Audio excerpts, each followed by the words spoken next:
لازم ہے جو لوگ وہاں جانے کی بیت اللہ کا حج کرنے کی استطاعت رکھتے ہو۔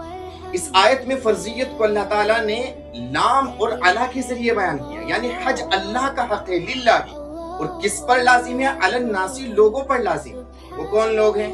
جو صاحب حیثیت ہوں اور صاحب استطاعت ہوں، یعنی زاد راہ اور سفر حج کے تمام اخراجات برداشت کر سکتے ہوں، وہ پیچھے جو آل اولاد چھوڑ کر جا رہے ہیں جو ان کی کفالت میں ہیں ان کے خرچے کا انتظام بھی کر سکتے ہوں، ایسے لوگوں کے اوپر حج فرض ہے۔